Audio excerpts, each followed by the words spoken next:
elementos cerebrales en vertebrados.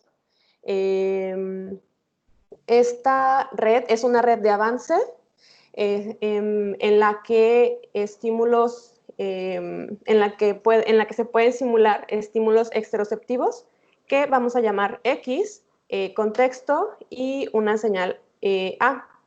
Y también puede simular o abstrae los efectos de presentar estímulos biológicamente significativos o representados como ese asterisco. Estas unidades de entrada procesan información de manera, o toda la red, perdón, procesa la información o las activaciones y los pesos de manera paralela y de manera distribuida. Ese avance en el sentido de que estas unidades de entrada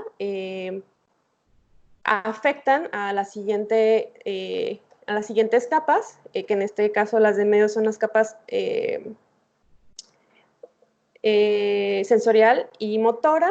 Y algo muy importante que tengo que señalar de esta arquitectura es que en esta arquitectura se captura una de las características más relevantes del procedimiento de automoldeamiento, y es que las respuestas no son afectadas directamente por el reforzador primario. Es decir, en esta red no simulamos respuestas incondicionadas. En el caso de que se quisieran simular, tendría que haber una conexión directa o que afecte más directamente del estímulo biológicamente significativo, sería una conexión de aquí a acá. Pero esta red no lo hace así, y es la manera en que este modelo simula automoldeamiento. Hay otra parte del modelo, que es la parte matemática o submodelo neurocomputacional. En este modelo podemos encontrar la forma en que se calculan el cambio de pesos de cada una de las conexiones de la arquitectura que vimos anteriormente, y también hay una forma en la que este modelo calcula las activaciones de cada una de las unidades que simulan neuronas o conjuntos de neuronas. El experimento número 1 fue una simulación con el modelo de redes neurales artificiales. En esta simulación se utilizaron 60 redes divididas en 20 por cada grupo. Los pesos iniciales fueron de 0.1. Esto es la forma en la que el modelo simula redes experimentalmente ingenuas. Se simularon 3 grupos de la siguiente forma.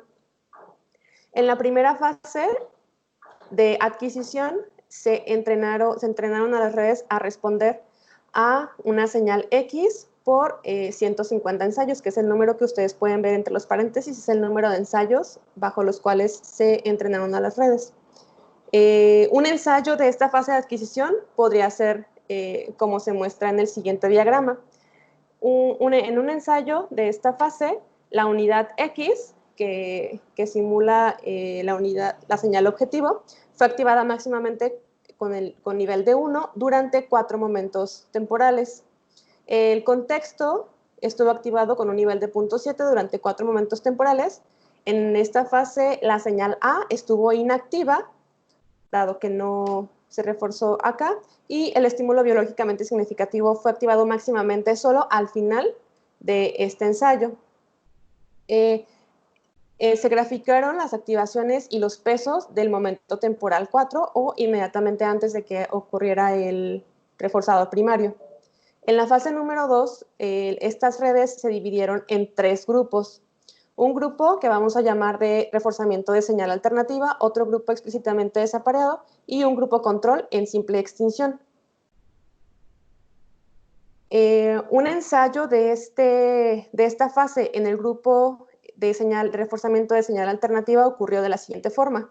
La señal X se activó máximamente durante 4 momentos temporales, el contexto con un nivel de 0.7 y la señal A y el estímulo biológicamente significativo con niveles de 0, dado que este ensayo simula simple extinción de X. El reforzamiento alternativo ocurrió de la siguiente forma. Solamente se activó el contexto con un nivel de 0.7, la unidad que simula la señal alternativa con nivel máximo de 1 durante 4 momentos y el reforzador primario con un nivel de 1 solamente al final. Y para el grupo de reforzamiento explícitamente desapareado, ocurrió, aquí nada más se puso máximamente 1 activado la señal X, A en 0, y solamente digamos que se reforzó el contexto, o estuvo presente el contexto solo con el reforzador. Y para el grupo en extinción solamente se presentó esta contingencia durante 100 ensayos. Y la fase de prueba pues ocurrió en simple extinción, que es la activación solamente de la señal X, el contexto y ya. Es importante tomar en cuenta que el contexto en esta arquitectura o en este experimento estuvo presente de manera estable durante todos los ensayos, durante todas las fases. Siempre fue, digamos, el mismo. Esto es importante. Y también un detalle sobre la decisión del número de ensayos entre esta señal y la alternativa o el reforzador solo. Revisamos algo de la literatura y, bueno, hicimos simulaciones previas y solo encontramos resurgimiento con esta combinación, 100 ensayos de X y 150 ensayos de A. Eso tiene implicaciones que más adelante voy a comentar. Los resultados que encontramos fueron los siguientes. En el panel superior ustedes pueden ver los resultados del grupo de reforzamiento de señal alternativa, en el panel central del grupo explícitamente desapareado y en el panel inferior del grupo control en simple extinción. Lo que observamos es que el responder o la activación de la unidad de salida M, que fue más directamente activada por la señal X, decrementó en la fase 2, como pueden ver aquí, en los 3 grupos. Perdón, Vero, ya llevan ¿Sí? 18 minutos, ¿sí? Ok, voy ya más rápido. Y la activación de la señal, la activación ante la señal A incrementó desde el principio de la fase 2. Lo que podemos observar aquí es que el resurgimiento de activaciones hacia la unidad objetivo, que fue X, fue más alto en los grupos de señal alternativa y explícitamente desapareado en comparación con el grupo control en simple extinción. Un análisis de pesos de la conexión nos permitió determinar lo siguiente, o nos permitió observar lo siguiente, que los pesos de la vía de X, que estuvo en simple extinción durante la fase 2, incrementaron para los grupos de señal alternativa y explícitamente desapareado versus el grupo en extinción. Ustedes pueden ver que hubo mayor decremento. Este incremento en los pesos durante esta fase en estos dos grupos promovió que cuando se presentara la señal en estos dos grupos se activara más fuertemente. Entonces, bueno, esta simulación predice una forma novedosa de resurgimiento de respuestas emitidas bajo contingencias pavlovianas y la explicación es que las unidades hipocampales y dopaminérgicas permanecieron activas debido a la presentación del reforzador en los grupos explícitamente desapareado y de señal alternativa durante la fase número 2. Lo cual ocurrió pues, de manera diferente para el grupo control X, donde no hubo la presencia de este reforzador primario en la fase número 2. Entonces, pasamos al experimento número 2, que fue el estudio con palomas. En ese estudio con palomas se utilizaron 12 experimentos que ya habían sido utilizados en experimentos previos. La señal duró 10 segundos, el reforzador 5, y se descartó a un sujeto en el grupo explícitamente desapareado, ya que pues, dejó de responder al final de la fase 1. El procedimiento ocurrió de la siguiente forma. Primero se dio una fase de preexposición, la cual consistió de presentaciones entremezcladas de la señal X y A, como hizo Colville. En la fase número 1 de adquisición, en total se dieron 450 ensayos distribuidos en 15 sesiones. En la fase número 2 de reducción, también se dieron este número de ensayos distribuidos en 15 sesiones, y la fase número 3 de prueba se dieron 50 ensayos. Algo súper importante que tengo que resaltar de este estudio con palomas es que decidimos hacer la fase número 3 dentro de la última sesión de la fase número 2. tanto en ese sentido hubo en promedio una diferencia de tiempo promedio de 60 segundos entre esta fase y esta fase. Esto lo hicimos con el objetivo de evitar de alguna forma alguna interpretación de recuperación espontánea en este grupo control en simple extinción, y para igualar las condiciones pues lo hicimos en los otros grupos. Y bueno, los resultados que encontramos fueron los siguientes. En la dependiente de respuestas por minuto, ustedes pueden observar que en los grupos de señal alternativa y explícitamente desapareado no hubo resurgimiento. Con esta dependiente de proporciones con una respuesta tampoco la encontramos, y en este panel pueden ustedes observar el registro acumulativo por sujeto de cada uno de los grupos, y tampoco para observar más detalladamente, y en el grupo de señal alternativa pues no hubo resurgimiento. En el grupo explícitamente desapareado, estos dos sujetos sí incrementaron su responder, y en el grupo en simple extinción también un sujeto de los 4 también comenzó a responder. Estos datos no nos permiten concluir de ninguna forma o no confirma más bien la predicción del modelo mostrada en el experimento número 1. Una de las razones pudiera ser el procedimiento que utilizamos entre la fase 2 y la fase 3, y pues habría que investigarlo más detalladamente, tal vez con un estudio paramétrico donde se manipule este periodo de espera entre la fase 2 y la fase 3, pues para ver si juega un papel importante como variable en resurgimiento automoldeado. Y bueno, pues eso abre también muchísimas más preguntas sobre si recuperación espontánea y resurgimiento pues son fenómenos relacionados de alguna forma. Otra forma de evitar esta interpretación pudiera ser utilizando un diseño intrasujeto, también utilizar sujetos ingenuos, experimentalmente ingenuos, y tal vez también buscar otro método de asignación de los sujetos a los grupos para evitar las diferencias entre las tasas de respuesta entre grupos, que fue bastante amplia. Bueno, como discusión general, podemos decir que los datos del estudio con palomas no confirman la predicción del modelo de redes neurales sobre resurgimiento automoldeado, tampoco replican los hallazgos empíricos anteriores. Esto pudiera considerarse como un caso de falsación del modelo. Y bueno, por otro lado también, aunque los datos de la simulación pues van en contra de las observaciones del estudio con palomas aquí presentadas, por otro lado pues sí van en dirección de los datos con humanos con contingencias operantes, por ejemplo, y también van en la dirección de otros experimentos con contingencias pavlovianas. También la predicción del modelo pudiera servir para estudios de los sustratos neurales de resurgimiento en el área de neurociencia conductual, que a la fecha pues no hemos encontrado algún estudio que se parezca o que intente explicar de la misma forma este fenómeno en el área de neurociencia.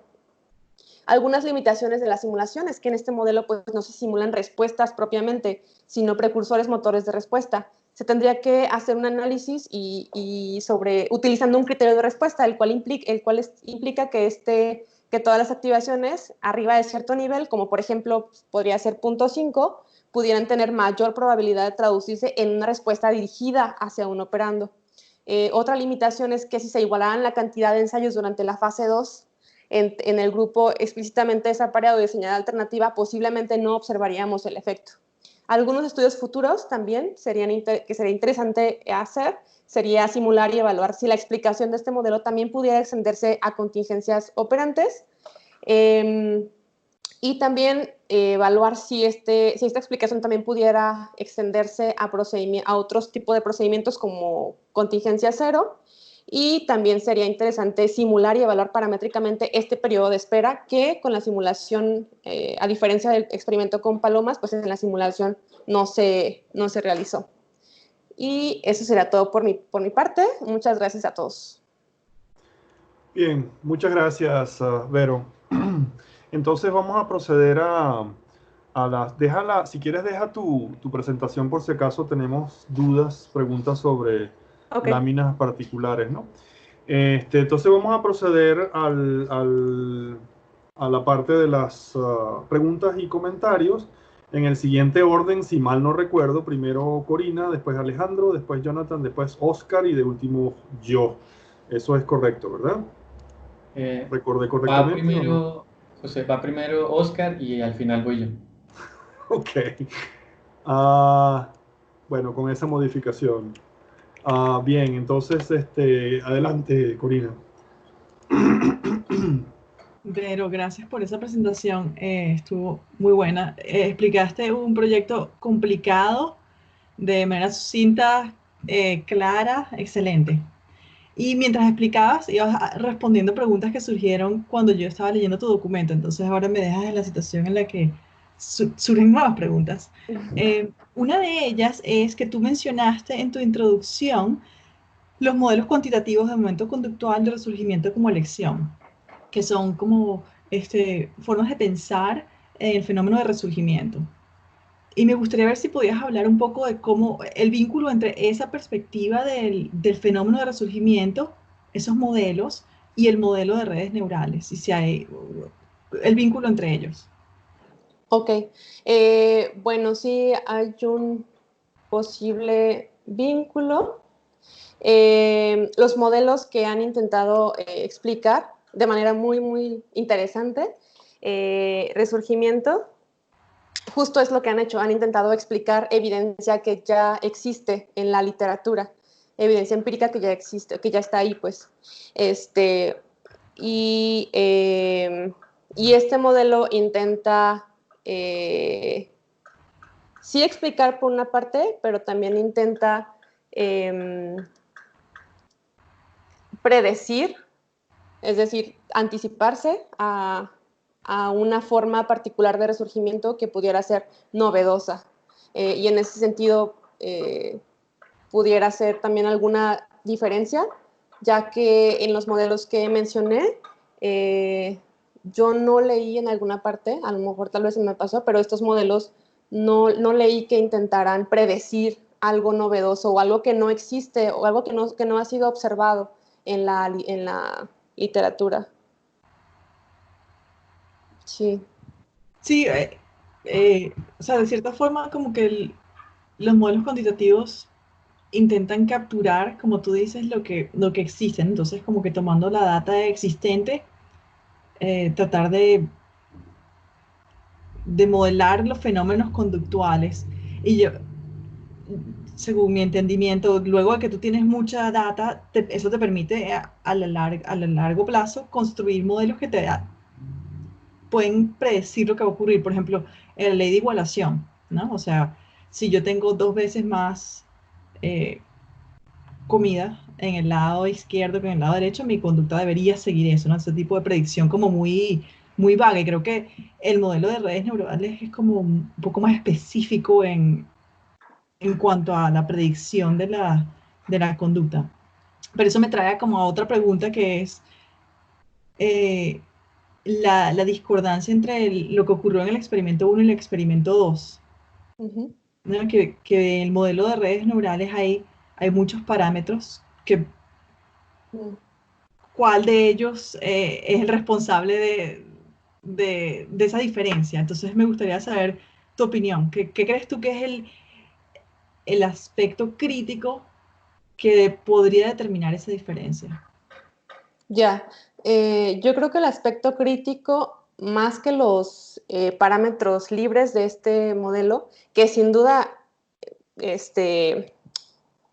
digamos como que meten mucho ruido porque son un montón y pueden manipularse y generar un montón de preguntas más, yo se lo atribuyo más a la contingencia de entrenamiento.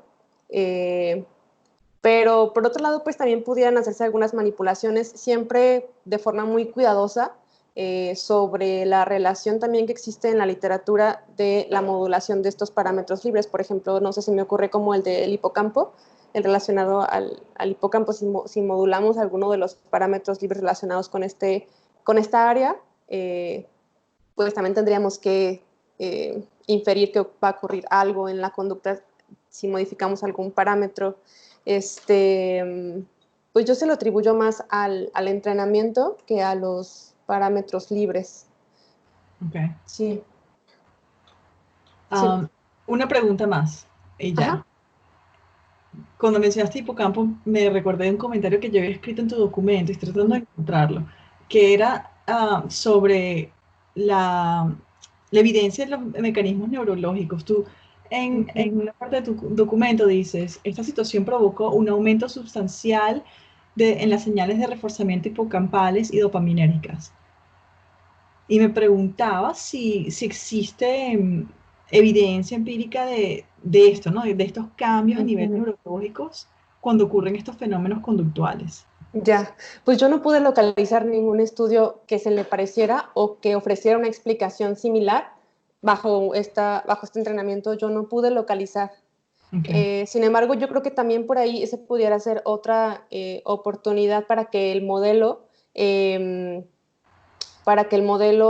también aportara en el área de neurociencia, en el sentido de que pudiera proponer un estudio novedoso en el área de neurociencia conductual. Entonces, pues sí, se pudiera hacer como otra área de oportunidad. Está haciendo posiblemente una predicción de algo que no se ha observado todavía en la literatura. Claro, exacto, de un proceso neurológico hipotético que podría subyacer a las conductas, ¿no? Porque cuando lo leí me parecía, o sea, me parecía que era como el proceso neurológico estaba siendo utilizado como explicación del fenómeno conductual, pero más bien lo que me estás diciendo ahora, si estoy entendiendo bien, es el proceso neurológico como un proceso hipotético que subyace a la conducta que estás observando. Chévere. Sí. Muchas gracias. Ya, eso es todo lo que tengo. Gracias. Gracias. Muy bien, muchas gracias, Corina. Entonces, a continuación, Alejandro, por favor, si puedes reactivar tu micrófono Si y me tu ven y se cámara. escuchan. Verónica, ¿me escuchas? Sí, sí te escucho muy bien. Bueno, primero felicitarte. Tu presentación sin duda creo que nos aclaró bastantes. Yo tenía varias preguntas, pero tu presentación me fue respondiendo esas preguntas. Ok. Me quedé con poquitas. Y creo que la intervención anterior, las preguntas que te hizo también la doctora Corina, respondió a la parte de lección que tenía pues planeada para preguntarte, así que no vamos a retomar esa. Ok. Pero sí quisiera felicitarte, creo que fue bastante clara tu presentación, muy organizada, y fuiste, como ya lo comentaron, respondiéndote preguntas que sin duda nos sirven a nosotros los sinodales para aclarar algunos aspectos de tu tesis. En ese sentido te felicito, creo que está bastante bien. Vamos Gracias. un poquito con las preguntas, las tengo aquí anotadas, pero son más unos comentarios y quisiera escuchar como tus reflexiones al respecto. Son 2, 3 cosas nomás. Tiene que ver con los datos, la primera de ellas, y es aquellos que no estamos tan familiarizados con el modelo de redes neuronales, y tú lo comentas en varios puntos de tu texto, dices que no se puede hablar de una correspondencia directa entre la tasa de respuesta observada en palomas o en otros animales con la activación y los pesos que el modelo genera como dato. Quería escucharte un poquito, que me explicaras a mí o a aquellos que no estamos tan familiarizados con el modelo, ¿cuál sería esa comparación? En alguna parte de la expresión también indicas que no lo hiciste, o no hiciste eso por tiempo, como que se puede hacer una relación directa entre respuestas y los datos que surgen de modelo. Me gustaría que nos comentaras un poco al respecto, entonces, ¿cómo leemos esos datos? Claro. Yo creo que estos datos se pueden leer como mayor, en estos grupos, como se puede hacer como mayor probabilidad de que ocurra una respuesta automoldeada, pero si hiciéramos el análisis con un criterio de respuesta, que pudiera ser que en otros estudios con este modelo ha sido arbitrariamente 0.5, pudiéramos hablar de, la diferencia es que pudiéramos hablar de respuestas dirigidas hacia un operándum o una señal.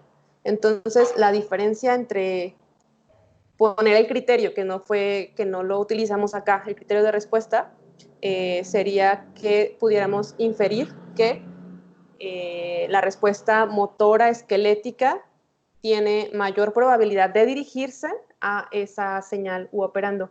Y acá no, acá tal vez solamente podemos hablar de probabilidad de... Ok, y el punto 5, es que ahí me generó un poquito de ruido ahí el punto 5, porque Sí. los valores de la figura 4 y 3 y 4, Ajá. es como que algunos datos no serían respuesta. Ajá, exacto. Esos datos. Sí, justamente será una implicación. los datos de Paloma, o sea, como que no me quedó muy claro. Sí, eso sería una implicación muy interesante. Si hiciéramos un análisis tomando en cuenta este criterio de respuesta, posiblemente no pudiéramos hablar de resurgimiento automoldeado con este modelo. Eso es algo súper interesante. Pero el criterio, también, por otro lado, en otros estudios anteriores con este modelo, el criterio puede ser 0.5, 0.4, 0.6. Realmente no tenemos una forma de determinar cuál pudiera ser. Porque mi punto es, si hiciera ese análisis, serían más similares, comparables, sin duda, los datos de Palomas y del modelo. Y si no observaste el resurgimiento, si esa manipulación, bueno, ese cambio, tal vez no veríamos resurgimiento, por lo tanto, serían similares los datos de la simulación con el, ¿no? No sé, Sí, ese lado, pero no me quedó. Sí, pudiera ser, y estoy de acuerdo contigo. Respondió esa pregunta en particular cuando leía tu tesis, entonces tenía esa duda. Creo que las que dos preguntitas más, pero son relacionadas con lo mismo. Es un poquito a tratar de pensarle un poquito a ello. Entonces déjame revisar solo en un momento. Sí. Si es que el experimento 2 falló en replicar resurgimiento. Ajá. A la investigación experimental de tu tesis, no la simulación. Y enfatizas en el texto una explicación. Ajá. A mí me gustaría un poquito que me pudieras indicar con mayor precisión por qué esa explicación que tú das de la última sesión de la fase 2 comparada con los datos obtenidos en la última fase.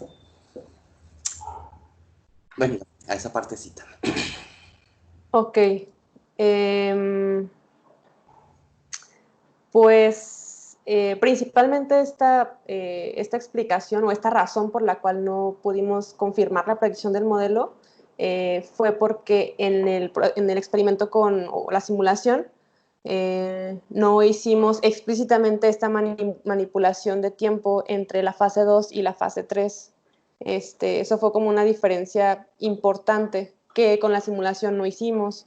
Entonces, pues yo creo que por ahí pudiera ser una forma de explicar por qué no confirman. Los datos de tu fase 2 con Palomas Ajá. son similares a los hallazgos empíricos, por ejemplo, de Jenkins.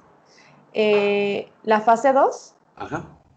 sí, la fase 2 sí que hay una reducción y este grupo la tendencia es similar al experimento de Durlach, en el que se señaló el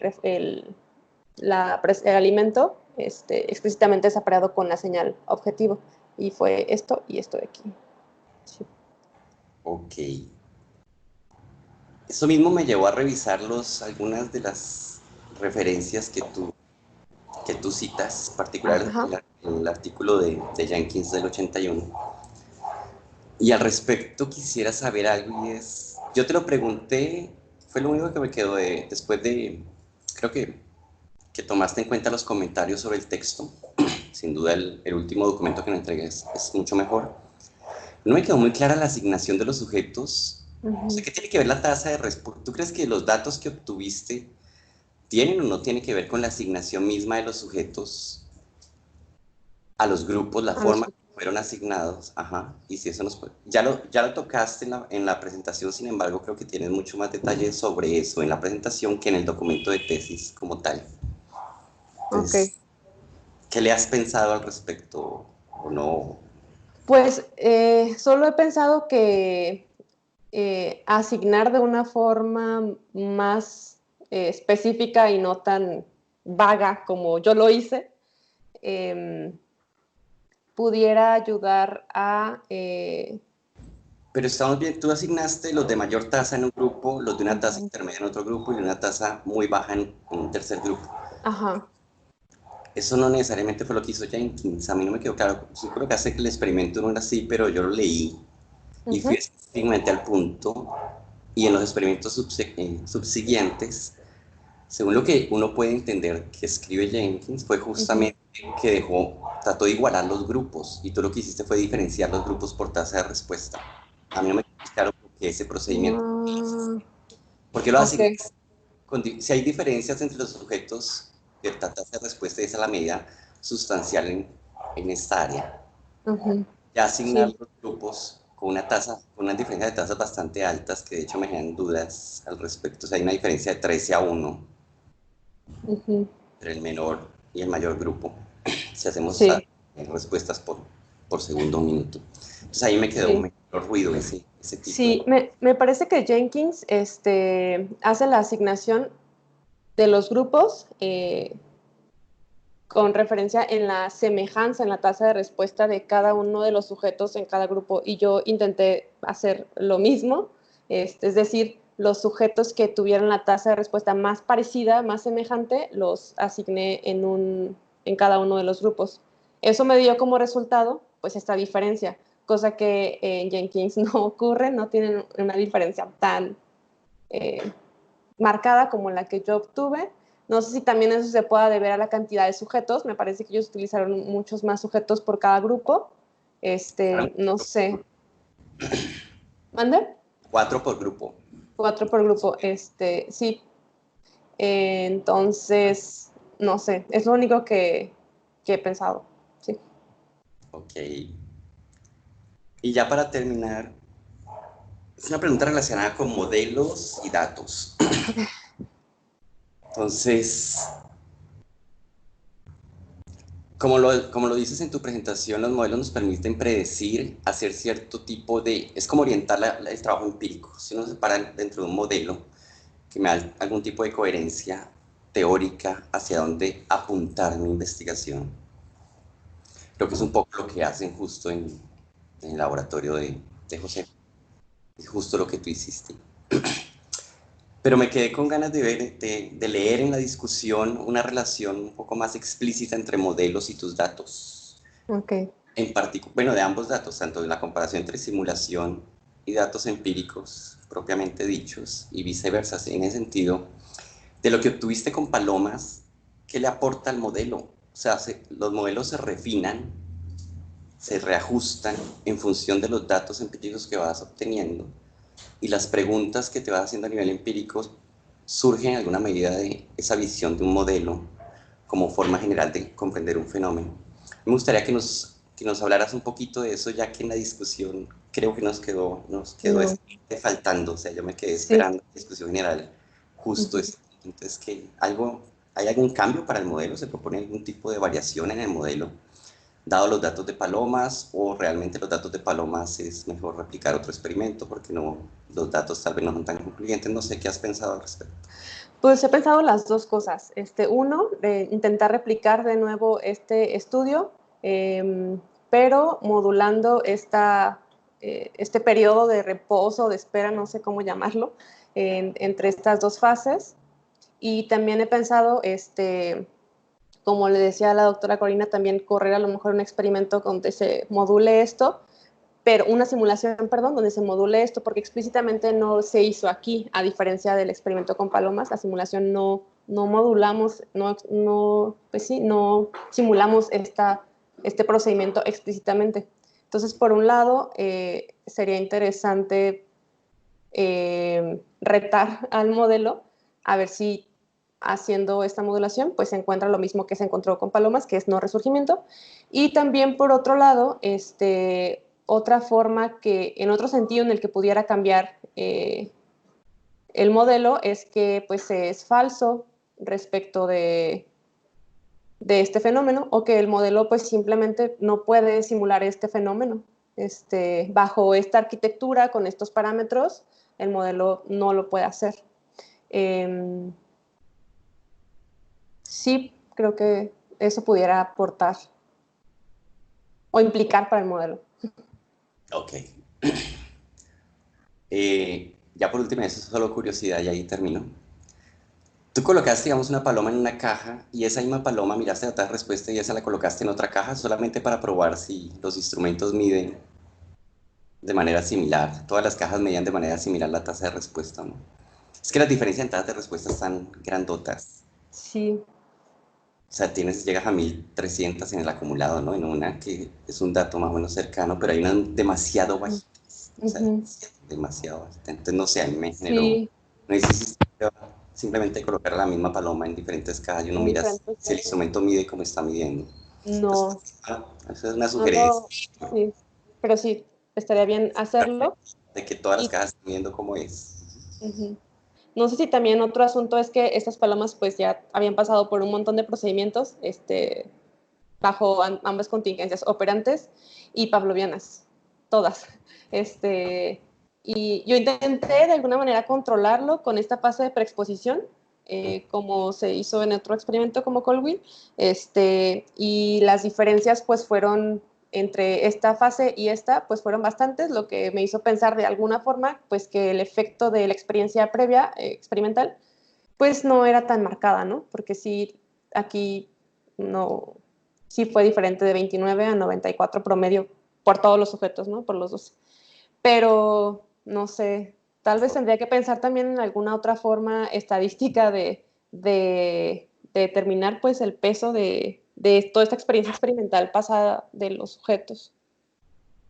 Ok, ok. Pues esas eran mis preguntas, así que pues no tengo ninguna otra pregunta adicional que hacer. De nuevo, felicidades. Gracias. Muchas gracias, Alejandro. Ahorita viene quién, ya se me olvidó. Oscar, si mal no recuerdo. Yo, José. Sí, ok. Adelante, Oscar. Gracias, Muchas Alejandro. gracias. Verónica, pues igual que Alejandro y Corina, felicitarte por la presentación. La verdad es que has hecho una presentación en un tiempo corto. Es una pena que hayamos tenido que apretar con el tiempo, porque obviamente has tenido que acelerar, pero la verdad es que la presentación de la lógica de la investigación que has realizado y de los experimentos era impecable, era muy claro, muy clarificador además. Y en ese sentido, así muchas gracias por la presentación y la defensa de tu trabajo, que ha sido muy, muy clara.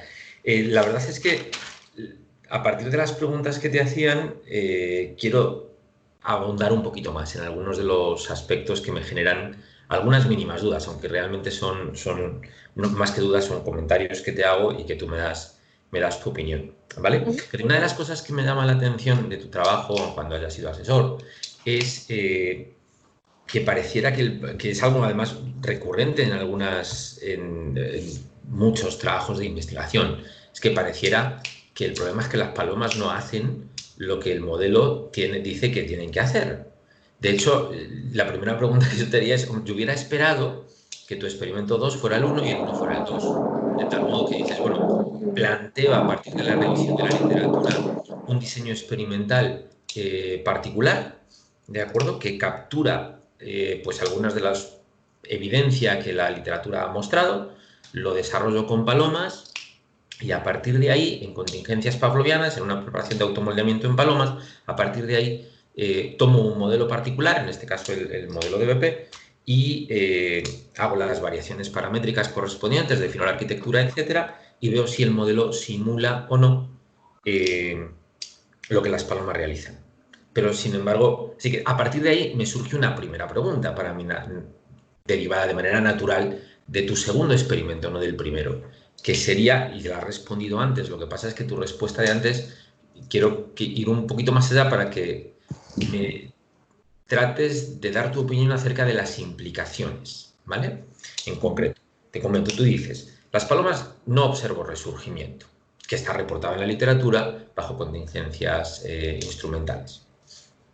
No observo, no recuerdo la verdad si mencionas algún estudio en el que utilizando contingencias pavlovianas en una preparación de automoldeamiento se haya observado en palomas resurgimiento.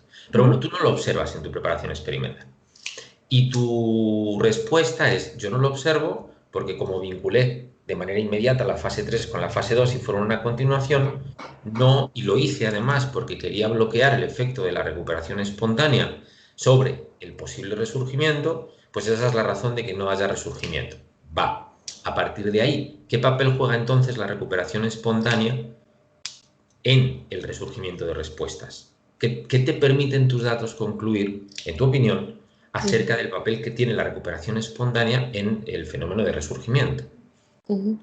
Pues yo creo que posiblemente aquí no lo controlé como tal, porque pues hubiera implicado tener un grupo en simple extensión o un grupo explícito de recuperación espontánea, y en el que se hubiera arreglado pues un tiempo en el que la paloma fuera, o que ese grupo fuera a su caja habitación y de regreso, ¿no? Para poder hacer como la comparación más directa. Pero no lo hice acá. Entonces, tal vez no tengo como que demasiados datos como para poder inferir que juega un papel importante, pero pues para mí me abre la posibilidad de seguirlo investigando en el futuro.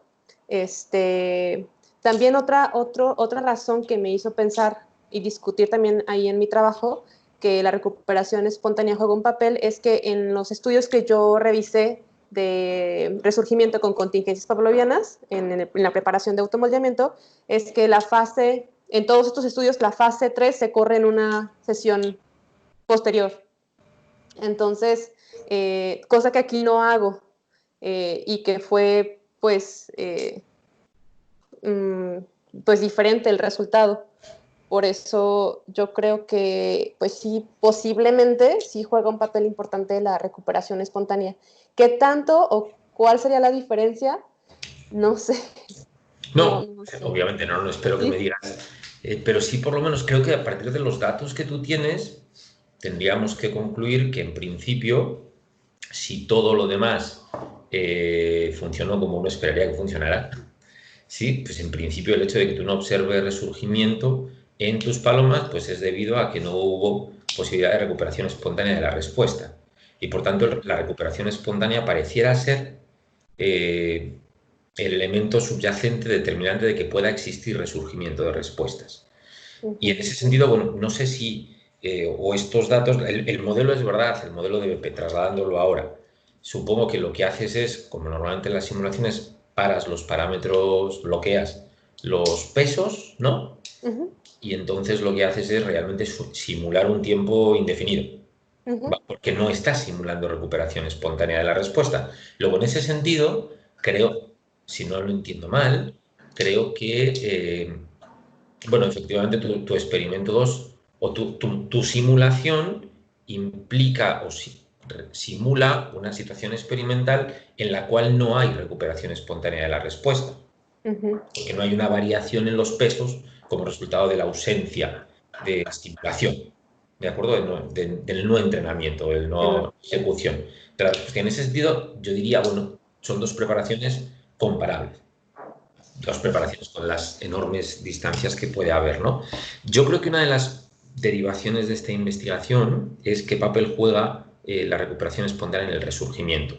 Y creo que con los datos que tú tienes delante, agarrándolos con pinzas, obviamente, porque no tienes unas variaciones que te permitan responder de manera completa, bueno, pues pareciera que si todo lo demás no hubo ninguna variable extraña, pues en principio el hecho de que no hubiera la posibilidad de recuperación espontánea impidió la posibilidad de observar resurgimiento. La otra pregunta que a mí me surge es, a partir de los diseños experimentales, de tu diseño experimental, ¿qué papel juega el contexto en el resurgimiento? Sí, es una pregunta muy interesante, porque actualmente, y justo la doctora Corina también está investigando eso, específicamente qué papel juega el contexto en resurgimiento, y al parecer pues juega un papel muy, muy importante.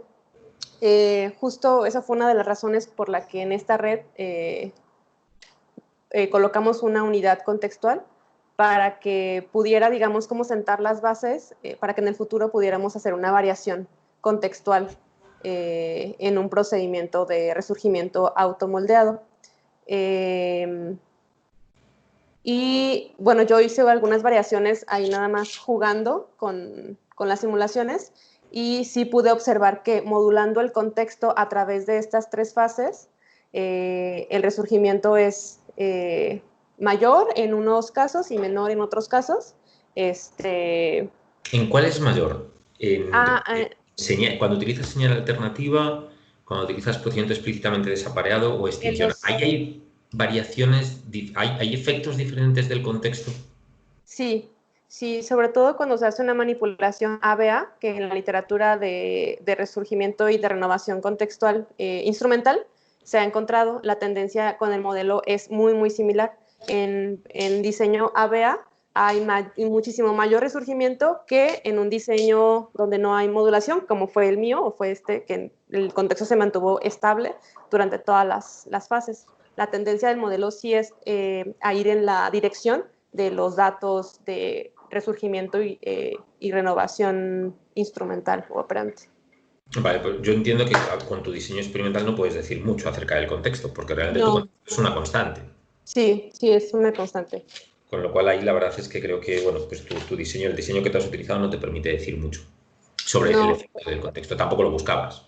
no, pero creo que también un papel importante del contexto es que el contexto de alguna manera, dado las conexiones que guardaba y que estuvo siempre activado durante todas las fases, creo que el contexto ayudó muchísimo a que ocurriera el resurgimiento, porque promovió en la fase 2 que la vía de la señal objetivo incrementara por esta conexión y por esta conexión que guardan. Dado que el contexto siempre estuvo activo, digamos, de alguna forma, durante toda esa fase 2, estuvo ayudando a que esta vía de la señal X incrementaran, los pesos se incrementaran muy lentamente, pero tanto que al final, pues, provocara el resurgimiento. Entonces yo creo que el contexto juega un papel muy importante en resurgimiento Bueno, de hecho, automodeleado. en ese sentido tienes razón, porque con tu arquitectura, realmente si no hubiera habido una unidad contextual, no hubiera habido resurgimiento de respuesta. Por lo Posiblemente. menos no hubiera habido resurgimiento de respuesta cuando cuando refuerzas la señal alternativa.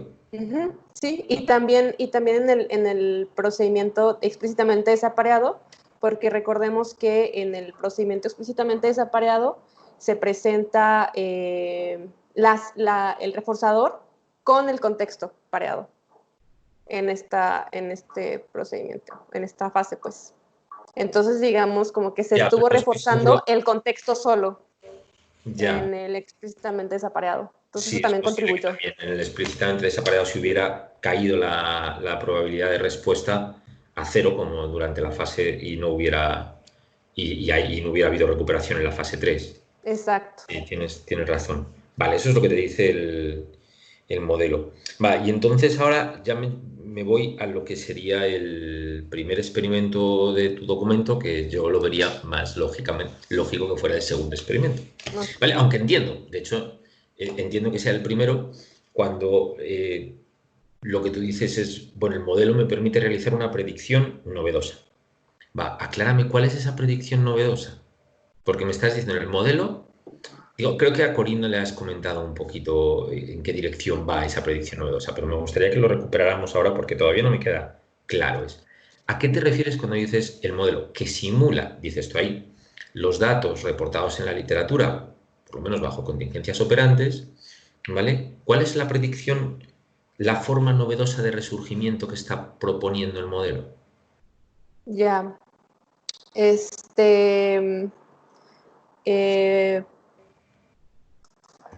Pues particularmente la relación entre, por ejemplo, la cantidad de ensayos usados aquí, incluso la comparación entre este procedimiento de señal alternativa y explícitamente desapareado, yo solamente pude localizar un estudio, el de Durlach, donde hizo esta manipulación de señal alternativa, pero pues con muchísimas diferencias, ¿no? La señal alternativa no era discreta, era la luz general, lo cual pues es totalmente pues diferente a lo que se simuló acá, ¿no? Que sí se simuló una señal discreta hacia la cual el sujeto o la red pudiera dirigirse de alguna forma, bueno, aunque no lo hice acá, pero ese análisis, yo creo que en ese sentido es una simulación o aporta novedosidad al área en ese sentido, porque no, o sea, no hay literatura, pues, digamos, directamente comparable,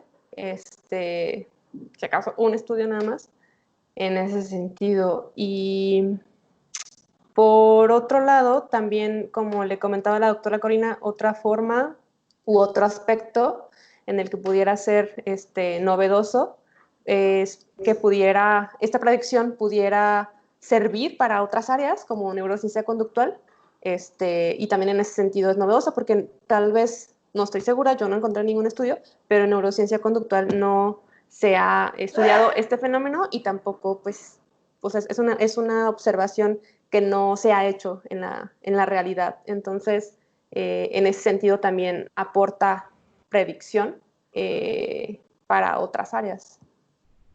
Ok, vale, ya te entiendo. Bueno, pues por mi parte no hay más preguntas. De nuevo, felicitarte por la defensa, por la presentación de la investigación realizada, por la justificación de la investigación que habéis realizado y cómo está abordado. Y bueno, y no sé por dónde vas a seguir. Bueno, última pregunta, ¿por dónde vas a seguir? No sé. Si es que vas a seguir, Verónica.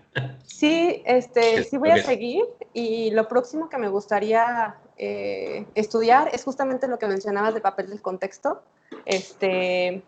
porque justo los modelos en investigación con contingencias operantes es algo, parece que al parecer es una como limitación, por lo menos del modelo basado en la ley de igualación. Al parecer en su modelo no hay algo que pueda ayudarnos a comprender el papel del contexto en resurgimiento. Entonces yo creo que también en ese sentido este modelo pudiera aportar algo a esa pregunta que está pues muy recientemente estudiado, y pues la doctora Corina justo está investigando esa área. Vale, bueno, pues nada más. Muchas gracias, Verónica. Gracias. Gracias, José. Muchas gracias, Oscar. Entonces, a continuación, Jonathan, por favor. Bueno, muchas gracias, Veron. ¿Sí me escuchas bien? Sí, súper bien. Perfecto.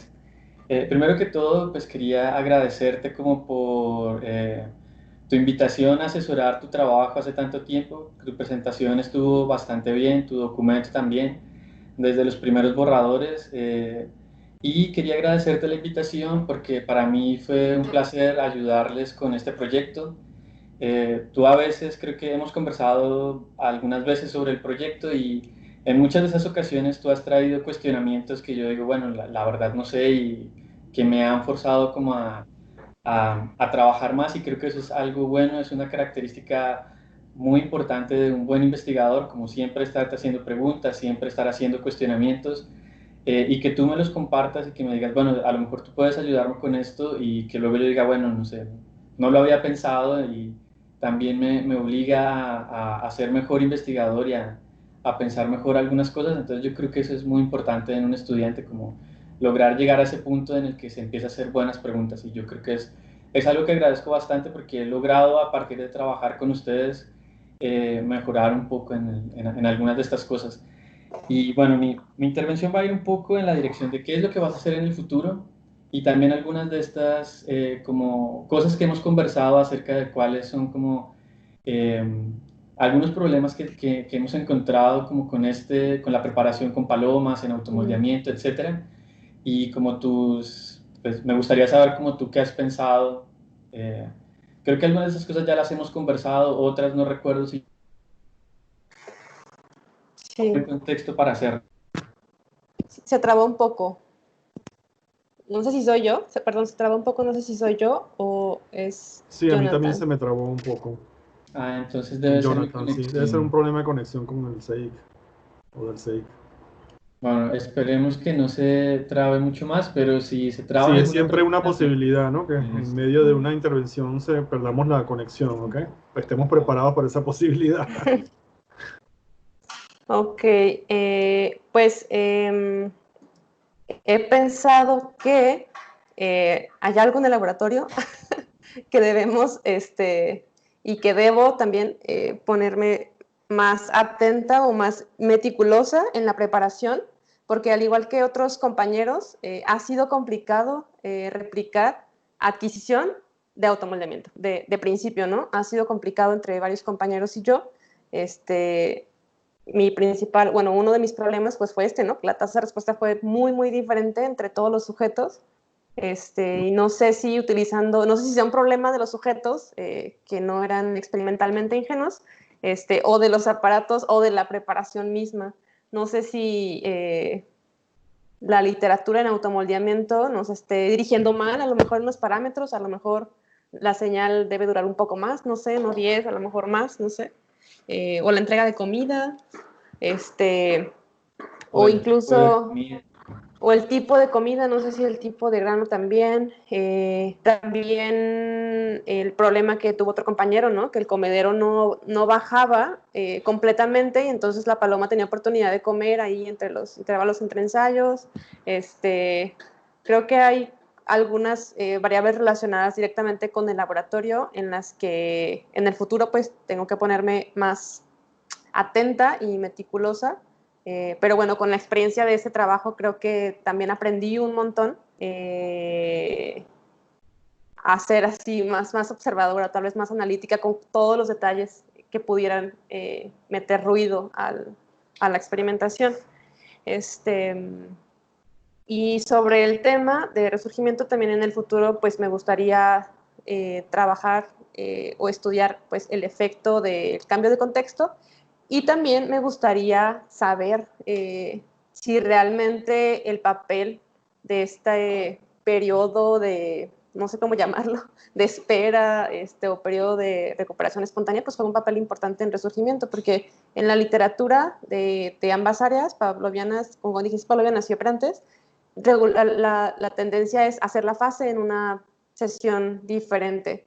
Y al parecer, pues esto, por lo menos en la literatura de recuperación espontánea, pues es algo súper importante porque permite al sujeto pues regresar a su línea base, por así decirlo, regresar a su habitáculo y no sé, hay algunas hipótesis que hablan sobre generalización, ¿no? De algunas señales del contexto del habitáculo y la cámara experimental y eso tal vez hace que incremente la recuperación a medida que avanza o que se incrementa este periodo de espera. No sé si eso juega un papel importante y en el futuro me gustaría pues investigarlo también. Muy bien, justo para allá iban así como mis preguntas específicas. Entonces tú sabes más de esto que yo, pero ¿cuál crees tú que es la explicación estándar de resurgimiento? O sea, ¿cómo se explica de forma estándar? Y creo que Oscar ya te lo preguntaba también, ¿tú crees que es necesaria la recuperación espontánea? Ay, se trabó por ahí. Lo último no lo escuché, se ¿Tú trabó un crees, poco. crees que es necesario que haya recuperación espontánea para que ocurra el resurgimiento? No sé, posiblemente, no sé, posiblemente, sí juega un papel importante,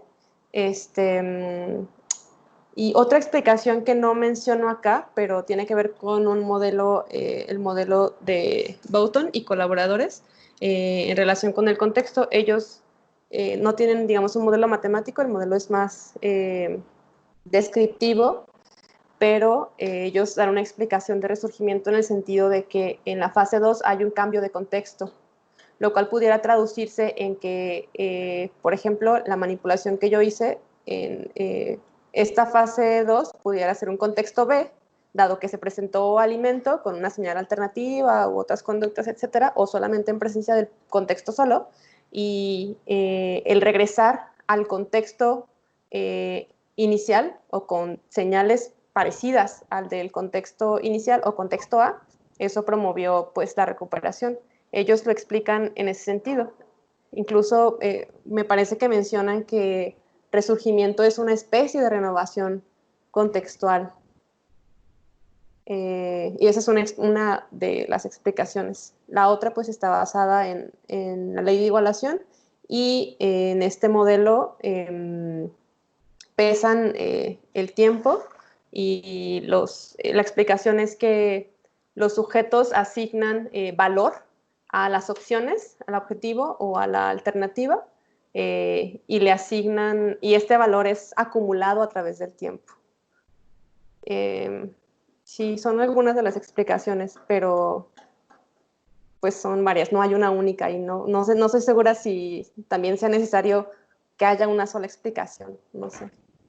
Ok, es que esto me lleva a esto que me pregunto siempre, ¿no? De por qué sería interesante contrastar el modelo de redes neurales con las palomas y qué crees tú que qué ideas aporta el modelo a la investigación en el laboratorio con palomas, ¿no? Es algo que siempre me pregunto Y por ejemplo, en este caso, creo que lo habíamos discutido alguna vez, el modelo o esta simulación que haces del modelo sugiere que la resurgencia, digo, el resurgimiento, puede existir de forma independiente a la recuperación espontánea, ¿no?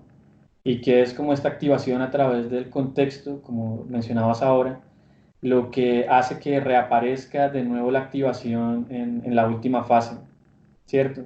Entonces, como que eso me sugiere que es la idea que el modelo trae un poco al laboratorio, porque luego tú decías, bueno, es que estuvimos buscando un experimento en donde se demuestra resurgimiento sin este periodo de espera, o sea, descontando este factor de recuperación espontánea, y en la literatura parece que no lo hay. Entonces creo que este es como un aporte que hace el modelo a lo que deberíamos intentar buscar en el laboratorio, ¿no? Es cierto que existe el resurgimiento independientemente de la recuperación espontánea, y por lo menos de acuerdo con esta simulación del modelo, la sugerencia es que sí, ¿no? Sí. Pero ¿tú crees que, por ejemplo, solucionando todos estos problemas con las palomas y el laboratorio que pudieran como detenernos, y creo que es algo conservador, decir, bueno, todavía no estamos seguros si esto ocurrió o no, porque hay bastantes cosas que controlar y tal vez replicar, etcétera? ¿Tú crees que sí tiene sentido pensar la resurgencia, bueno, el resurgimiento, independientemente de la recuperación espontánea como lo sugiere el modelo? Posiblemente. Posiblemente sí, y valdría la pena hacer justamente la simulación con esta modulación paramétrica, pues para ver si también va en la misma dirección que los datos de las palomas. Valdría la pena hacerlo. No es tan complicado, pero sí lleva algo de tiempo.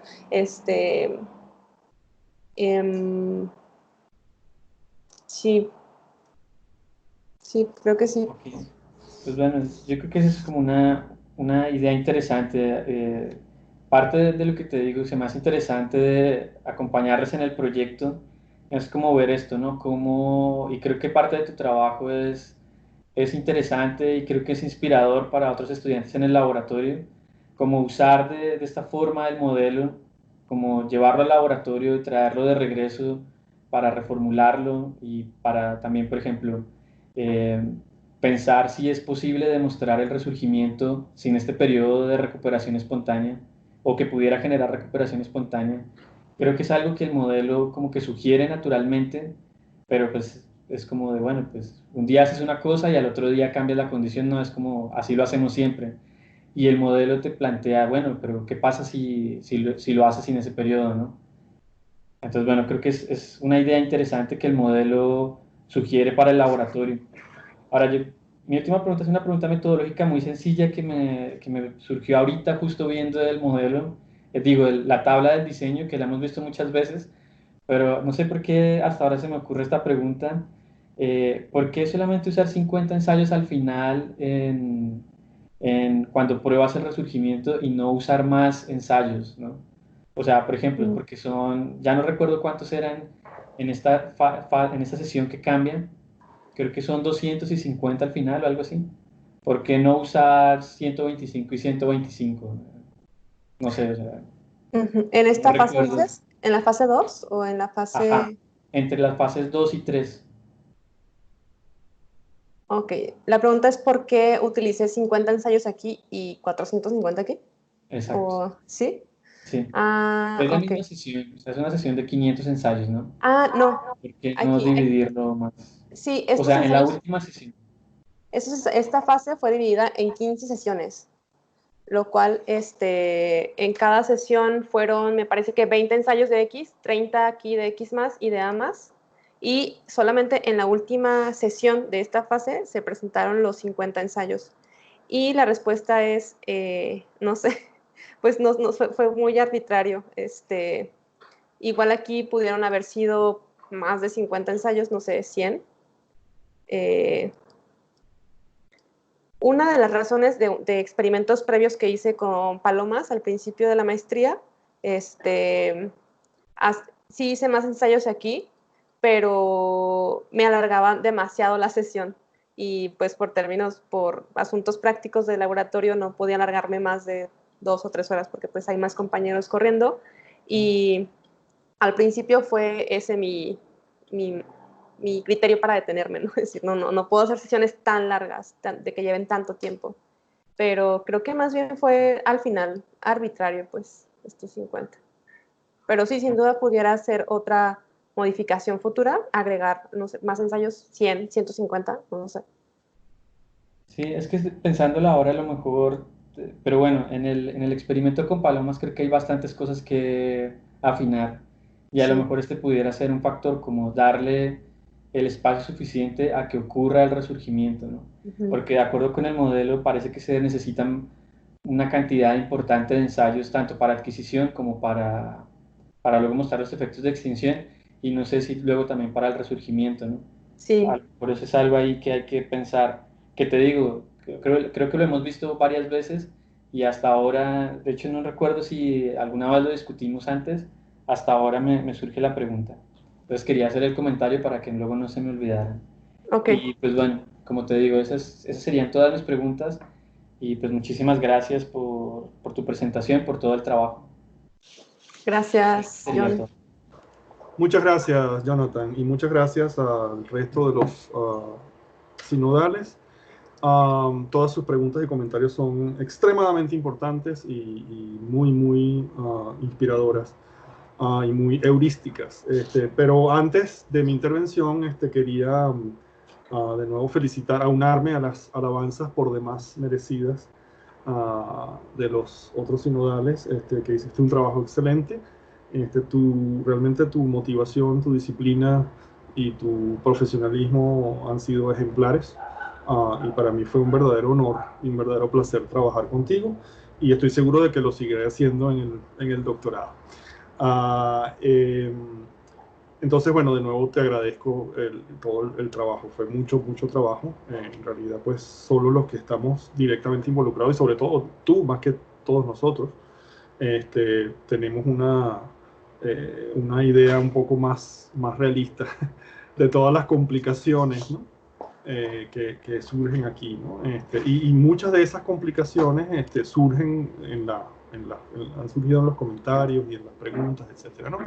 Entonces yo me voy a limitar a elaborar un poco y quizás o expresar en mis propios términos, mis propias palabras, algunas de las respuestas que diste a las preguntas, complementar, etcétera, no corregir. Solo tengo una corrección pequeña, que es una corrección de forma en la representaciones de onda cuadrada que tienes en el procedimiento básico que mostraste en la tabla 1, las activaciones de las unidades de entrada para las señales A, X y las contextuales tienen que incluir la unidad la activación de la unidad, ese asterisco. Eso. O sea, ese procedimiento tal cual lo pusiste allí no resultaría en nada, no simularía ningún condicionamiento, porque no hay nada presente cuando ocurre el reforzador. ¿Me explico? A ver. Aquí. Pusiste solamente 4 momentos temporales para los estímulos estereoceptivos, para las señales. Ya, sí. Eso ya. lo hemos discutido, pero es una cuestión de estar pendiente, porque esa es una diferencia muy importante. Ya, sí, es aparentemente inocente, pero no lo es. O sea, ese procedimiento literalmente no resultaría en nada. Y esto nos dice mucho sobre el modelo. Esto me da pie para comentar sobre, digamos, esta característica del modelo, que es que si usas eso, las redes no van a aprender, básicamente, ¿no? Sí, o por lo menos no van a simular condicionamiento alguno. Quizás aprendan, pero bueno, ese es otro sí. rol. Pero en general respondiste excelentemente todas las preguntas. Yo de nuevo solo quiero, haciendo todo un gran esfuerzo por ser breve, quiero complementar algunas cuestiones que me parecieron muy interesantes y que siguen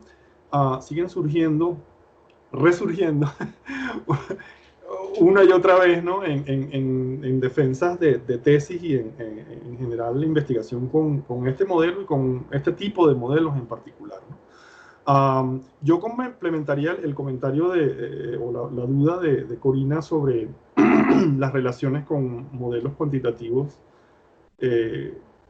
como los que encontramos en análisis experimental de la conducta, que están basados en la ley de igualación, por ejemplo, ¿no? Y mi comentario adicional allí sería que estos son modelos puramente conductuales, o por lo menos tratan de serlo, mientras que los modelos de redes neurales no son puramente conductuales, también son neurales. Y aquí hay una diferencia filosófica profunda que no tiende a discutirse, que es de nuevo la postura dominante de análisis experimental de la conducta, que es el conductismo radical esquineriano. Esa sigue siendo la filosofía dominante. Y bajo esa filosofía, el tipo de explicaciones y el tipo de modelos que se utilizan con redes neurales artificiales no son aceptables, no son admisibles, por lo menos a primera vista, en el sentido de que en la medida en que postulen ciertos constructos hipotéticos, aunque estén basados en categorías neurales, como explicaciones. O sea, se les otorga un carácter explicativo a estos constructos hipotéticos explicativos de la conducta. Entonces, eso es una diferencia importante. Pero de nuevo son diferencias filosóficas que habría que discutir y que no tenemos tiempo para eso ahorita, ¿no? Quizás en el futuro. Pero eso es una discusión más dentro de la filosofía de la mente, que se llama, ¿no? Entonces, eso respecto a las comparaciones con otros modelos que han sido utilizados para explicar resurgimiento en particular, ¿no? En particular estos modelos que mencionaste al principio, ¿no? De Sheihan y colaboradores, ¿no? Que de nuevo estos son puramente conductuales. Los modelos de redes neurales no lo son, ¿no? Y de nuevo esto plantea toda una problemática extensísima, pero que es filosófica, ¿no? Que nos desviaría mucho discutirla en detalle. La otra duda de Corina era cuál es el factor crucial. Bueno, allí está bien difícil, no sabemos. Ahí la respuesta honesta y breve es que no sabemos.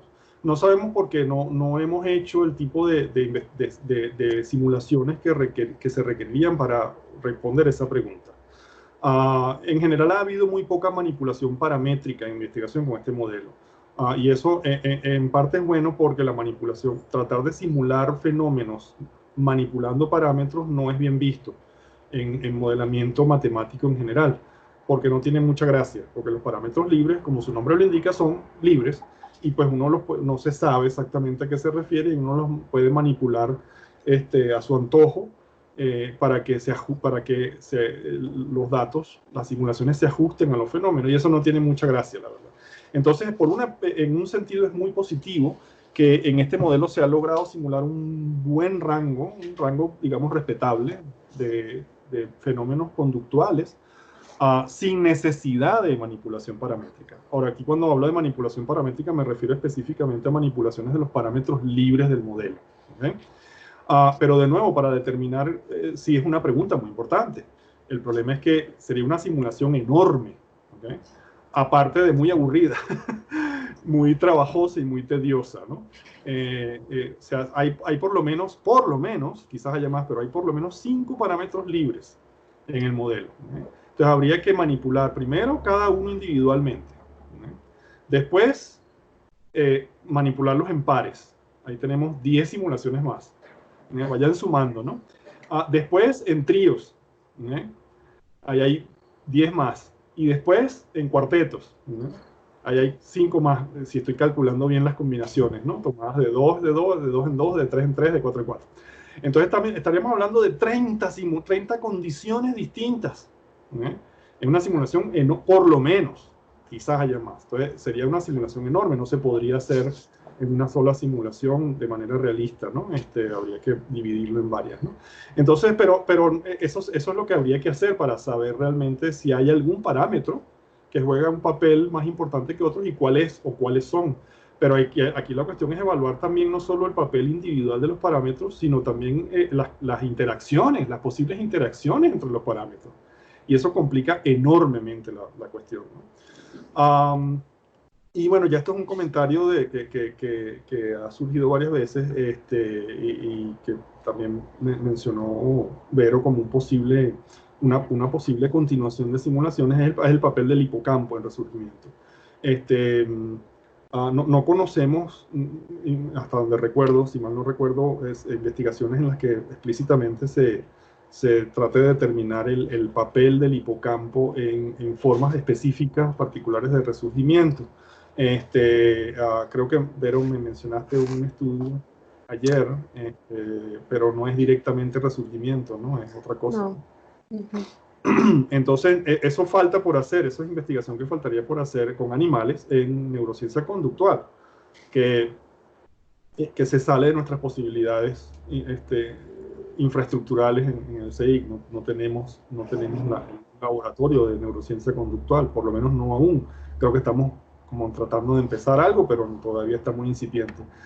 Pero sí ha habido mucha investigación del papel del hipocampo en el condicionamiento pavloviano, ¿no? Y está a punto de salir un capítulo de un libro publicado por Springer, en el que Juan Manuel Galeazzi y yo mostramos que el modelo puede simular el papel de la formación hipocampal de una manera muy abstracta, muy teórica, muy simplificada, el papel del hipocampo en el condicionamiento pavloviano en general, específicamente en el condicionamiento demorado y el condicionamiento huella. Y eso es un inicio, es un punto de partida, ¿no?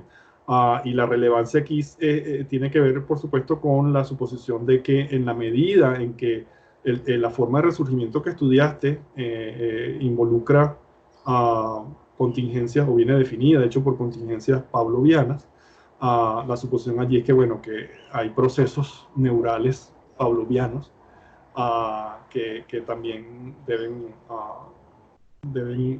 ocurrir durante el resurgimiento. El problema es que no sabemos exactamente cuáles son, pero el modelo sí nos da algunas hipótesis, muy pocas, de nuevo muy abstractas y muy simplificadas al respecto, pero habría que investigarlas en colaboración con otros laboratorios. Respecto a las... déjame tomarme el tiempo aquí para no extenderme demasiado. Todavía estoy bien. Respecto a las preguntas y comentarios, voy dividiendo por sinodal, ¿no? Respecto a los comentarios y preguntas de Alejandro, efectivamente, siempre ha sido un problema en este modelo, y todavía no ha sido resuelto, cuál es la relación entre las activaciones de salida y respuestas. Lo único que tenemos muy claro, o lo que más tenemos claro, es que son diferentes. Que las activaciones de salida no simulan respuestas, ni buscan simular respuestas, por la simple razón de que las activaciones de salida son números reales entre 0 y 1, son continuos, mientras que las respuestas son eventos discretos, ¿no? 1, 2, 3. Entonces, lo que el modelo requiere aquí es lo que se conoce como una regla de respuesta en investigación con modelos de condicionamiento, en particular modelos de condicionamiento pavloviano, ¿no? Y esta regla de respuesta se hace necesaria porque este tipo de modelos, de nuevo, incluyen hipótesis sobre procesos no conductuales, ¿no? En el caso de la gran mayoría de los modelos, de los otros, el nuestro es una excepción, procesos inferidos que no tienen una relación, no guardan relación alguna con procesos y estructuras cerebrales. El modelo nuestro creo que es una excepción a eso, ¿no? En el sentido que trata de incluir por lo menos algo, ¿no? Al respecto, un poquito más, ¿no? No mucho tampoco, pero sí un poco más. Entonces, pero ahí yo diría que la suposición más, pero de nuevo, la regla de respuesta allí es una especie de conversión, es una regla de transformación en el caso de esos modelos, por ejemplo, fuerzas asociativas en responder.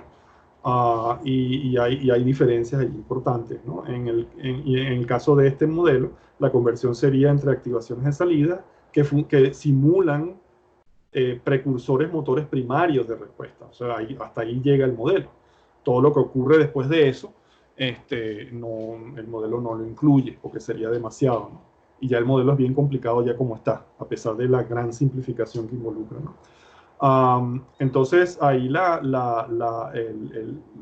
sido arbitrario el criterio, ¿no? Lo único que se ha hecho hasta ahora ha sido fijar, elegir de manera más o menos arbitraria un criterio de respuesta que no sea ni muy exigente, pero tampoco sea muy permisivo, ¿no? Y el 0.5 es como el ideal, ¿no? Y esa ha sido la razón por la cual lo hemos elegido. Pero sí, definitivamente ese es otro aspecto de este modelo que habría que explorar en mayor detalle. explorar distintas reglas de respuesta, ¿no? Y quizás tratar de explorar reglas de respuesta que incluyan procesos y estructuras cerebrales, quizás, ¿no? Pero eso sería también bien complicado, ¿no? Tratar de ser realistas, muy realistas en ese sentido. Pero yo diría que para terminar esta parte, que la suposición más fuerte del modelo al respecto es que hay una relación causal entre activaciones de salida y respuestas. Esa es como la suposición más fuerte, ¿no? Y en esa medida la más controversial y la más problemática, ¿no? Donde las activaciones de salida son causas, literalmente causas, y las respuestas son efectos, ¿no? Y esta suposición implica, ya en términos más observacionales, implica una correlación directamente proporcional, relativamente alta, entre las dos, entre activaciones de salida y respuesta. Esa es la suposición, pero claro, hay muchos elementos allí que habría que tomar en cuenta.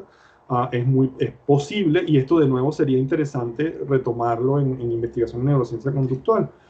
Ya ha sido anticipado en investigaciones con curares, por ejemplo, pero el curare es demasiado amplio su efecto. Entonces, allí habría que retomar, no sé si se ha hecho, y cuánto se ha hecho, no he estado siguiendo esa investigación, pero allí la investigación relevante en neurociencia integrativa, que podríamos llamarla también, es bloquear de alguna manera o interferir de alguna manera en las activaciones motoras primarias, en la actividad motora primaria, a ver cuál es el efecto, o sea, si sigue habiendo respuestas a pesar de eso, ¿no? Suena contraintuitivo, no debería, a mí me sorprendería mucho, pero de nuevo es posible. Entonces, la idea aquí sería explorar más a fondo experimentalmente con animales, en un laboratorio propio de neurociencia conductual, cuál es esta correlación, o sea, en exactamente qué consiste, ¿no? Cómo se da, etcétera, ¿no? Explorarlo más a fondo. Pero sí, definitivamente el 0.5 pues es relativamente arbitrario. No es totalmente arbitrario, pero sí, es relativamente arbitrario. Y otra reflexión que quería hacer sobre, que también ha surgido en otros comentarios, es la cuestión de la falsación. O sea, aquí hay que ser honestos. Por cierto, esa palabrita falsación no existe en el diccionario, hasta donde sé. Pero bueno, la idea aquí es que los resultados de Vero con las palomas no cumplen la predicción del modelo. Y eso no hay problema con eso. Siempre he observado una tendencia a evitar esto y a avergonzarse por esto. No hay razón alguna de avergonzarse. El modelo es falso, punto. Siempre y cuando se aclare que esto no significa que deba ser abandonado, ¿eh? Y eso es una confusión muy común que surgió del falsacionismo popperiano. Que aquellos de ustedes que han tomado mis clases de filosofía de la ciencia quizás recordarán, Corina incluida, ya hace 30 años de esto, recordarán, ¿no? Que no es Popper nunca quiso decir que una teoría falsa debería abandonarse, ni siquiera debería ser modificada, ¿eh? Puede serlo, pero no tiene por qué serlo, ¿no? Y hay una racionalidad muy clara, en la que no voy a entrar ahorita, hay una racionalidad muy clara para continuar trabajando con modelos y teorías falsas en ciencia, ¿eh? Bajo el falsacionismo popperiano, ¿eh? Una racionalidad muy clara, ¿eh? Y ese tema surgió justamente, y hay una publicación sobre eso en nuestra respuesta al artículo de Calvin y McDowell sobre nuestro modelo, una crítica sobre nuestro modelo, y John Donahoe y yo publicamos una réplica, y allí surgió ese tema de manera muy clara y manera muy directa y muy natural, y eso nos dio la oportunidad de aclarar, ¿no? Esa confusión muy importante, ¿no? Y bueno, respecto a los comentarios de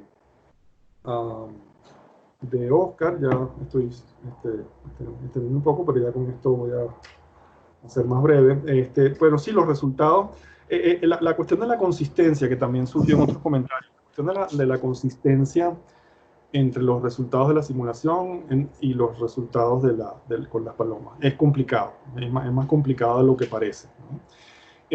Ciertamente no fueron consistentes. Eso puede significar que el modelo es falso, pero exactamente por qué, ahí es donde esa es para mí la pregunta más interesante. En esta etapa de desarrollo de la psicología todavía no podemos, o no deberíamos, sería muy poco realista tomar modelos específicos como objetivos finales, ¿no? Yo en esta etapa yo los tomaría más bien como de manera instrumentalista, es decir, como medios para otras cosas, para hacer investigación experimental con animales, para reflexionar más teóricamente, más conceptualmente, etcétera, ¿no? Pero yo de ninguna manera tomo este modelo como el final y definitivo, sería totalmente irreal, delirante de mi parte hacerlo, ¿no? Entonces no tengo ningún problema en que sea falsado, y de nuevo, bajo el falsacionismo popperiano, que es la metodología más clara, que más directamente relevante acá, hay, repito, una racionalidad muy clara para continuar trabajando con modelos y teorías falsas, ¿no? Pero en particular hay varias cuestiones aquí.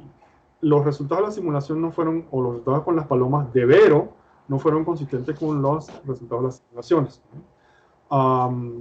Eso sugiere que relativo a los datos de las palomas de Vero, el modelo es falso, pero como bien dijo Vero, los resultados son consistentes con la tendencia observada que uno esperaría en otros experimentos, con animales, pero no con otros experimentos. Entonces la consistencia es parcial, digamos, ¿no? La consistencia o la predicción del modelo se cumple de manera parcial, más o menos, ¿no? No respecto a los datos de Vero, pero sí respecto a otros datos, ¿no? Ahora, en particular, el papel de la recuperación espontánea en el resurgimiento es el tema interesante aquí, ¿no? Vero empezó siendo muy cuidadosa con su respuesta a esto, lo cual está muy bien, pero al final se arriesgó un poco más, lo cual también está muy bien. Como bien dijo Oscar, los resultados con palomas de Vero, hay que siempre clarificar, ¿no? Con las palomas de Vero, sugieren que la recuperación espontánea podría jugar un papel importante, y la lógica pues está bastante clara, ¿no?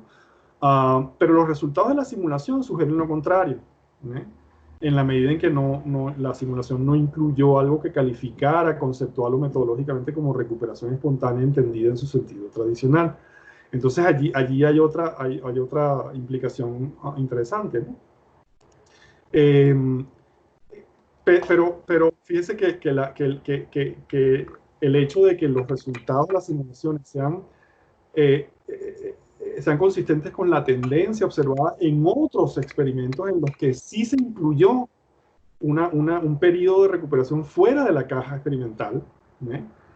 En los que no muestran resurgencia, y por lo tanto en esa medida tendría que revisarlos de nuevo, no estoy seguro, pero si mal no recuerdo tampoco muestran recuperación espontánea, ¿eh? Uno esperaría recuperación espontánea en esos estudios, pero no la hubo tampoco. Entonces, esto plantea varias cuestiones interesantes. Primero, bueno, la replicabilidad de este fenómeno bajo distintas condiciones, pero más interesante aún, quizás estos estudios sugieren, pendiente de más investigación, sugieren inicialmente que quizás, posiblemente, a lo mejor, el tipo de operaciones que se realizan para inducir o generar resurgimiento puedan de alguna manera interferir con la recuperación espontánea. Esa es la implicación que a mí me resulta más interesante, ¿no? De todo esto de la relación con la recuperación espontánea, ¿no? Y por último, bueno, ya termino con que también surgió el tema del papel del contexto. En realidad, como ya dije en la defensa de la tesis de Juan Carlos Segovia, que se metió más directamente en esto de la especificidad contextual, por ejemplo, realmente no sabemos cómo funciona el contexto. O sea, no lo sabemos, simplemente no lo sabemos. Tenemos algunas sospechas, hay muchos datos experimentales, pero realmente no sabemos qué está pasando allí, ¿no? Y este modelo creo que plantea reflexiones interesantes al respecto. No solo las plantea, sino que las obliga, las fuerza, reflexiones sobre cómo funciona el contexto, ¿no? Y la manera en la cual Vero lo simuló y se ha simulado en este modelo en otros estudios, es suponer que una activación de entrada dedicada al contexto, ¿no? Pero que es una activación que es constante durante todo el entrenamiento. Eso, como ya lo he dicho en otros artículos, esa es una suposición poco realista, ¿no? Aunque están constantemente presentes las señales contextuales, aquí estamos entendiendo contexto en el sentido pavloviano del término, ¿okay? Señales contextuales que son señales que son estáticas, están permanentemente presentes durante una sesión experimental en la cámara experimental. Entonces se refieren pues a características de la caja, como por ejemplo el piso, la luz de la caja, las paredes, etcétera, ¿no? Es en ese sentido que estoy hablando de contexto, ¿no? Pero inclusive conceptualmente no está claro exactamente ni siquiera qué es el contexto, ¿no? Hay diferencias ahí conceptuales que también habría que trabajar, ¿no? Pero es una suposición poco realista y ya también pues en el grupo hemos estado investigando al respecto, así como también recuperación espontánea. Entonces estamos haciendo una división ahí del trabajo, ¿no? Bueno, de nuevo, muchas gracias. Estos son todos mis comentarios. No me tomé tanto tiempo. Quizás pude haberlo hecho más corto, pero bueno. Muchas gracias. Y entonces ahorita les vamos a solicitar si alguien más no tiene, alguno de los sinodales no tiene algún otro comentario, pregunta que hacer adicional, que haya sido inspirada por mis comentarios. Muy bien, supongo que no. El silencio otorga. Entonces, Oscar, ¿tenías una pregunta? No, decía que nada que comentar, que de acuerdo con tus argumentos. Muy bien. Bueno, muchas gracias. Entonces le vamos a pedir a los que no son los sinodales, que por favor abandonen la reunión y los invitaremos de nuevo después de que tomemos la decisión. Ok.